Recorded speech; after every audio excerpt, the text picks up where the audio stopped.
Bismillahirrahmanirrahim. Assalamualaikum warahmatullahi wabarakatuh.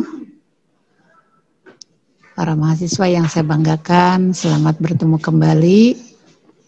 Karena kita pernah bertemu pada pertemuan di fakultas. Dan sekarang alhamdulillah kita bertemu lagi di jurusan Pendidikan Bahasa Indonesia.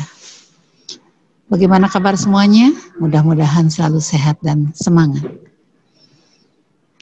Pada pertemuan yang lalu, atau juga mungkin pernah diulas oleh pembicara yang lainnya, kita sudah mengetahui bahwa pendidikan sekarang, mulai jenjang pendidikan dasar sampai perguruan tinggi, semuanya berorientasi pada merdeka belajar.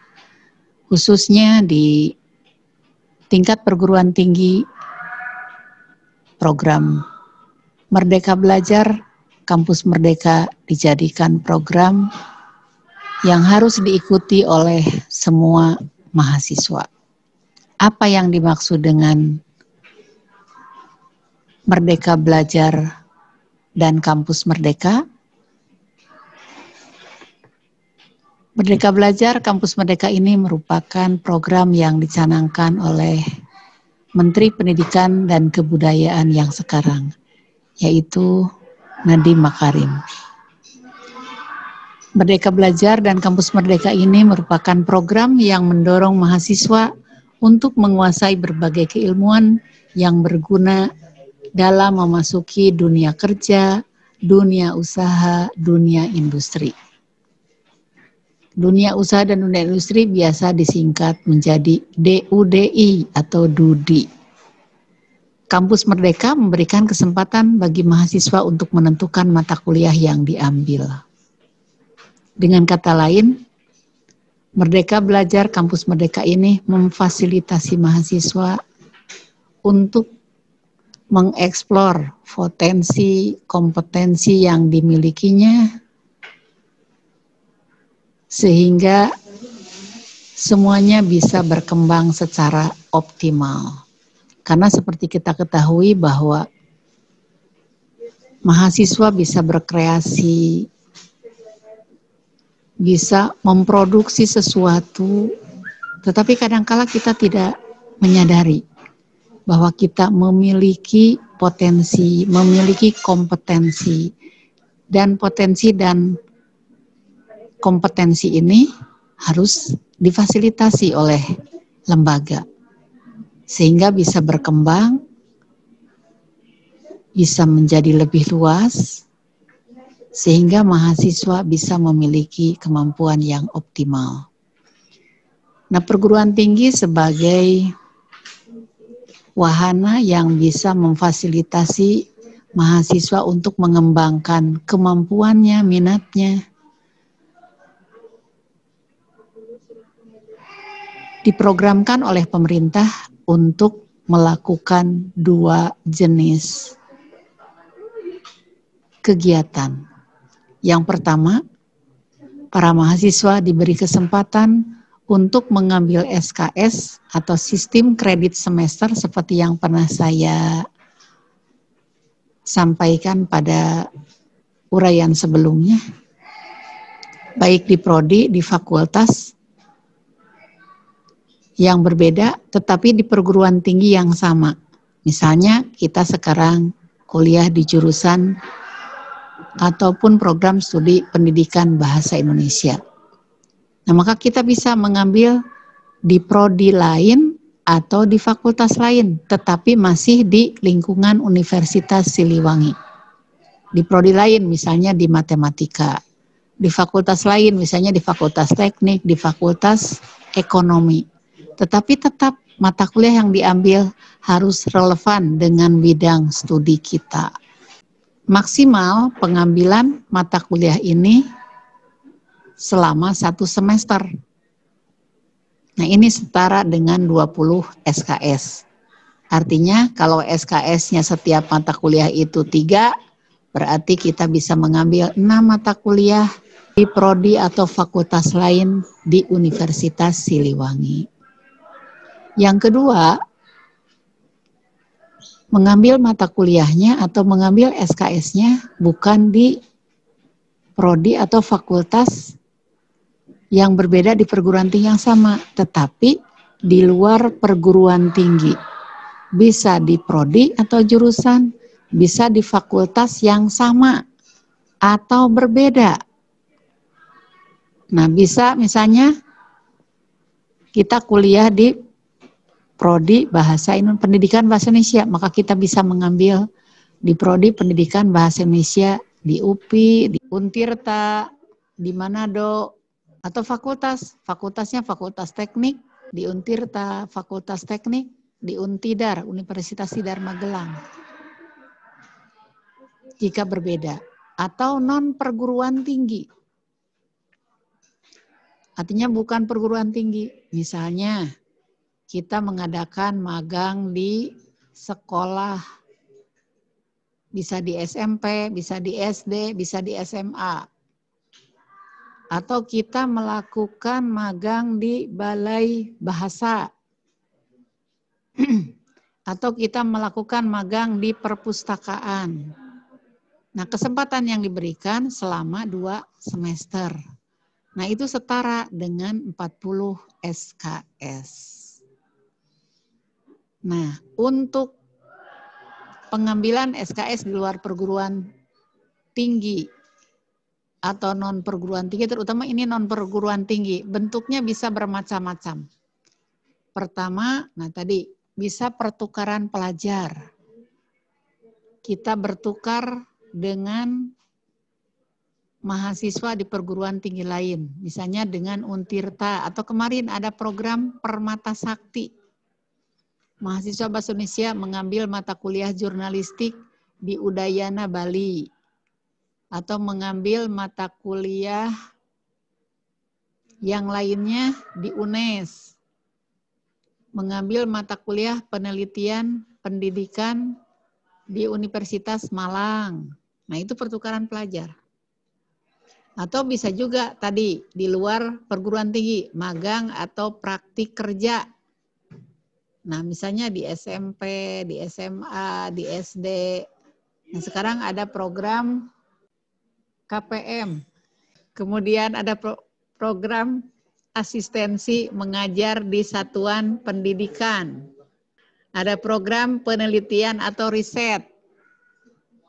Proyek kemanusiaan, misalnya ada bencana alam, kita ikut serta di dalam penanganan para korban bencana alam. Atau misalnya kita menyumbangkan atau donor darah, entah apakah itu relevan dengan pendidikan bahasa Indonesia atau tidak. Nah, tentu kita memilih yang relevan dengan pendidikan bahasa Indonesia. Atau kegiatan kewirausahaan. Yang lainnya studi atau proyek independen. Membangun desa atau KKN tematik. Nah, itu adalah program-program yang disediakan atau yang diprogramkan oleh pemerintah untuk melakukan kegiatan Merdeka Belajar di perguruan tinggi. Nah, Merdeka Belajar Kampus Merdeka ini harus menjadi indikator kinerja utama sebuah jurusan, sebuah fakultas, sebuah universitas. Apa indikator kampus merdeka? Nah, banyaknya program studi atau jurusan yang telah menerapkan program Merdeka Belajar. Alhamdulillah, di FKIP semua jurusan sudah mengikuti mata kuliah program Permata Sakti. Nah, program Permata Sakti ini merupakan program pertukaran pelajar wilayah Timur dan Tengah. UNY, Malang, Manado, UGM, UNESA, UNES, Kalimantan, Pontianak. Nah, itu merupakan universitas yang bekerja sama di dalam penerapan program Permata Sakti, salah satu bentuk program pertukaran pelajar. Kemudian indikator Merdeka Belajar. Nah, banyaknya mahasiswa, berapa mahasiswa? Alhamdulillah dari Bahasa Indonesia kemarin yang masuk itu 16. Sekarang sudah mulai ada registrasi. Mereka harus masuk link yang diberikan oleh perguruan tinggi masing-masing. Jadi mereka bergabung dalam satu link.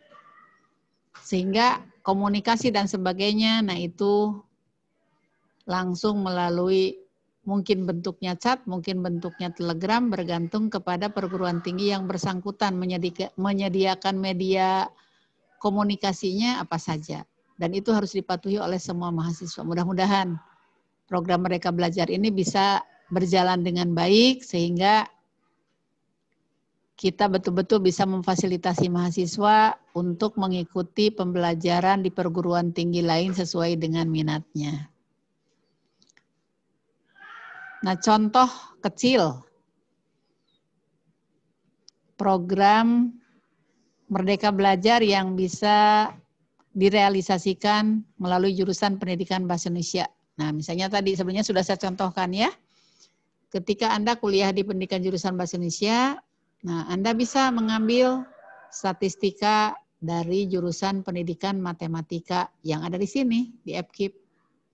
Atau Anda bisa mengambil jurusan informatika, misalnya Anda ingin membuat satu kreasi dari karya sastra diubah menjadi film animasi atau bisa menjadi komik, itu kan memerlukan keterampilan untuk mengubah dari teks menjadi gambar. Dan yang digunakannya bukan gambar tangan, tapi menggunakan alat-alat yang canggih yang biasanya dioperasionalkan oleh orang-orang komputer. Nah, itu adanya di informatika. Maka Anda mengikuti salah satu mata kuliah yang kira-kira bisa memfasilitasi hal tersebut. Nah, di Fakultas Teknik Unsil. Atau misalnya Anda ingin menjadi wirausahawan, tapi wirausahawan di sini bukan menjadi bisnismen ya, bisa juga hal yang lain, tapi Anda ambil manajemennya misalnya. Karena Anda nanti akan menjadi penerbit misalnya, maka Anda bisa mengambil mata kuliah kewirausahaan di Fakultas Ekonomi Unsil ya. Nah, selain itu, nah Anda misalnya melakukan atau mengambil mata kuliah di luar perguruan tinggi di jurusan yang sama. Misalnya tadi mahasiswa kita mengambil jurnalistik di Universitas Udayana Bali.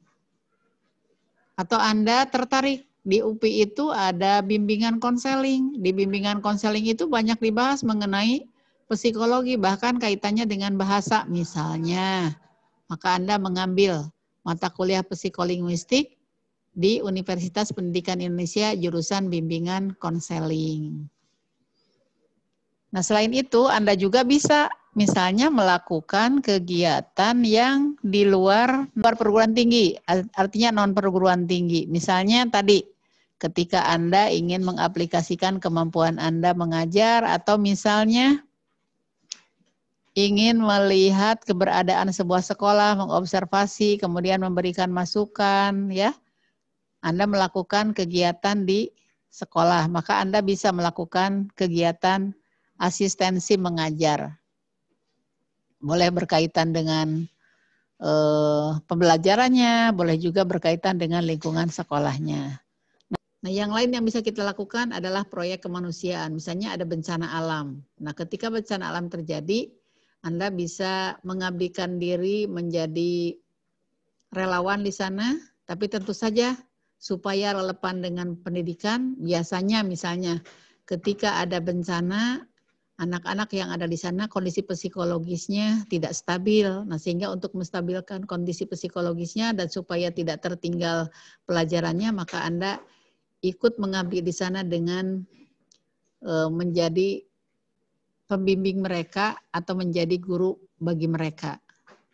Nah, itu diakui, andai kata misalnya ini sampai 6 bulan, itu akan diakui beberapa semester, walaupun mungkin tidak 20 semester ya, karena harus sesuai dengan perolehan pengetahuan, perolehan keterampilan, perolehan sikap yang dibangun ketika kita mengikuti kegiatan tersebut. Nah, dari kegiatan-kegiatan tadi, kita bisa merealisasikan kegiatan-kegiatan yang lain. Nah, selanjutnya, kegiatan apa saja yang sudah diimplementasikan dari Merdeka Belajar Kampus Merdeka ini oleh jurusan Pendidikan Bahasa Indonesia. Yang pertama tentu saja asistensi mengajar, walaupun sebelum-sebelumnya asistensi mengajar itu merupakan mata kuliah pendidikan lapangan persekolahan. Itu hanya dilaksanakan dalam 2 bulan atau 3 bulan. Sementara magang atau asistensi mengajar itu baru diakui jika sudah 6 bulan. Berarti kalau durasinya 6 bulan, itu ada beberapa mata kuliah yang disinergikan di dalam atau diintegrasikan di dalam kegiatan tersebut. Nah, yang kedua KKN. KKN ini bersifat lokal atau nasional. KKN lokal, KKN yang diselenggarakan di wilayah kita atau sekitarnya. Tetapi mahasiswa jurusan Pendidikan Bahasa Indonesia ada yang pernah mengikuti KKN di tingkat nasional, yaitu di Maluku. Kemudian yang ketiga yang sudah dilakukan adalah pertukaran mahasiswa tadi ya. Program Permata. Permata itu pertukaran mahasiswa tanah air Nusantara. Nah, bahkan di sini istilahnya Permata Sakti. Saktinya sistem alih kredit dengan teknologi informasi. Alhamdulillah pertukaran mahasiswa atau Permata ini diselenggarakan sekarang secara daring. Sehingga apalagi dalam suasana seperti sekarang, suasana COVID, situasi tidak memungkinkan. Jadi semua dilakukan secara daring. Tapi mungkin ketika situasi tidak seperti sekarang, ini dilakukan secara hibrid antara luring dan daring ya, antara online dan offline.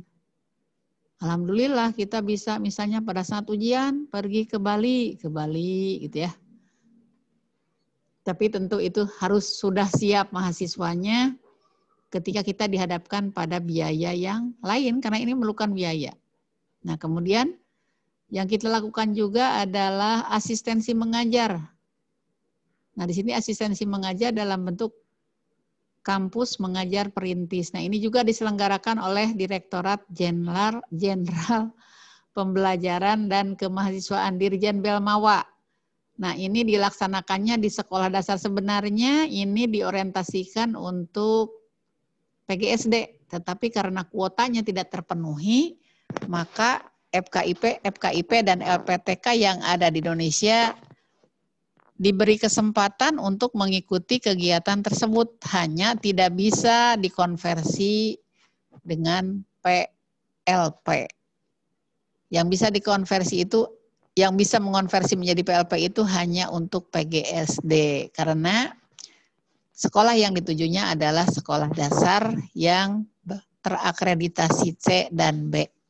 Jadi tujuannya untuk menolong para guru, menolong para orang tua, menolong para peserta didik yang kesulitan di dalam pelaksanaan pembelajaran. Maka para mahasiswa ini diharapkan mampu meningkatkan kemampuan para guru, para orang tua, para siswa di dalam mengatasi permasalahan yang dihadapi karena situasi seperti ini. Bisa juga nanti kita melaksanakan magang karena kita sudah melakukan kerjasama dengan Pusat Pembinaan dan Pengembangan Bahasa yang ada di Jakarta. Mudah-mudahan Pusat Pembinaan Pengembangan Bahasa memberi kesempatan kepada jurusan kita untuk melaksanakan magang atau penelitian. Pusat Pembinaan Pengembangan Bahasa ini meneliti berbagai fenomena yang berkaitan dengan bahasa di seluruh wilayah Nusantara. Nah, mudah-mudahan satu saat kita diberi kesempatan untuk ikut serta di dalam penelitian. Begitu juga dengan kerjasama Balai Bahasa Jawa Barat yang terletak di Bandung ya. Nah, mudah-mudahan ini juga memberi kesempatan kepada kita untuk berkiprah di dalam merealisasikan Merdeka Belajar baik dalam bidang penelitian ataupun dalam bidang yang lainnya. Kita juga sudah mengadakan kerjasama dengan jurusan Pendidikan Bahasa Sastra Indonesia EPBS UPI Bandung. Mudah-mudahan pertukaran pelajar atau penelitian atau yang lainnya bisa dilakukan oleh para mahasiswa sehingga Merdeka Belajar yang kita lakukan relatif lebih variatif, tidak pertukaran pelajar saja. Jadi semangat teman-teman, karena hanya dengan semangat kita bisa melaksanakan semua kegiatan ini. Dan kita harus bergembira karena ternyata pemerintah memberikan kesempatan kepada kita untuk tidak berkutat di perguruan tinggi sendiri, tapi kita memperluas wawasan, memperluas keterampilan, memahirkan kita dalam berbagai hal.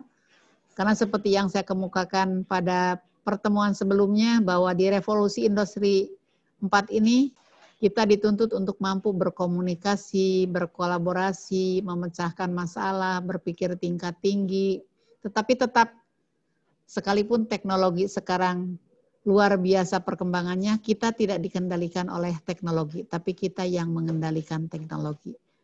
Barangkali itu yang bisa saya sampaikan, mudah-mudahan ini bisa menjadi gambaran bagi Anda tentang Merdeka Belajar dan Kampus Merdeka, sehingga kita sebagai mahasiswa bisa merealisasikannya dengan baik.